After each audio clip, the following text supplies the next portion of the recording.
some clips. We sort out the indicators on the Kawasaki Ninja.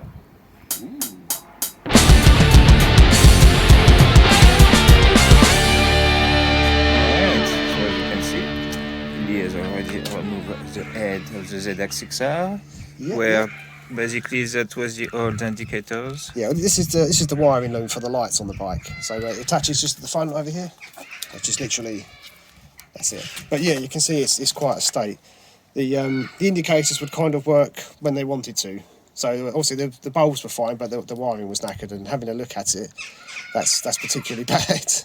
And they were a bit floppy, like that. Yeah, well, since that indicator's broken anyway, like the actual mount's broken, I'm going to replace them with the newer indicators.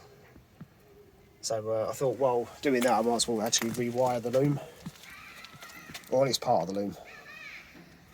So yeah, it shouldn't be too difficult. I'll go get my soldering iron.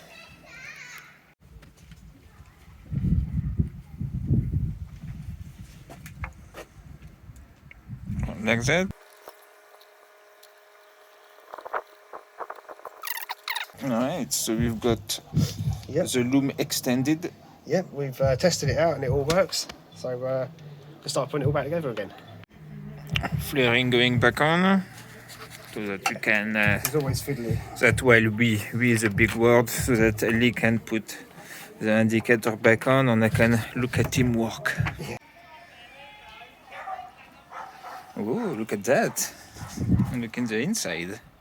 In case you forgot which way you were going, Yeah. it reminds you. It just looks cool, doesn't it? Yeah, it does look cool.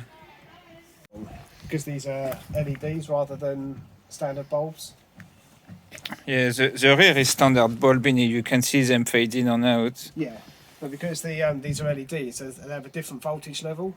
So there's not enough resistance on the circuit, so it's flashing as if the bulb had gone at that speed, because there's then less resistance on the circuit. So I might have to put some inline resistors in, and that will slow it down to the right sort of speed. There you go. And that was working.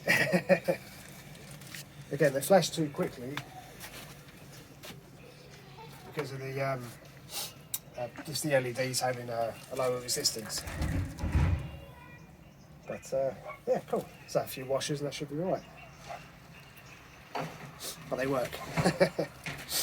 So a quick update on the bike then. It's getting there, getting closer to its MOT. So we've got the new indicators installed. So I've still got to reinstall the carburetor.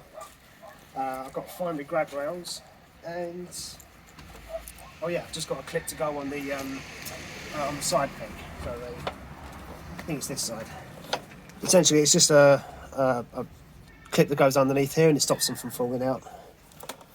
But it was one of the things it failed on beforehand. Yeah. Also on this one, the rust will stop it from falling off anyway. Yeah, the rust should hold it in place.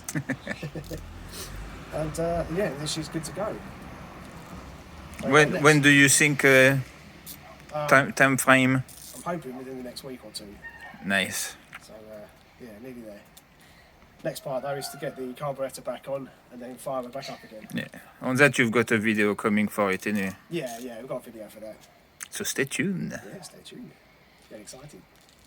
And here you go, guys. You know, the Ninja is a step closer to go ripping on the road. Get in there, get excited. If you haven't subscribed yet, do so below. Yep. Like, subscribe, comment, follow and us, yeah. see you in the next one.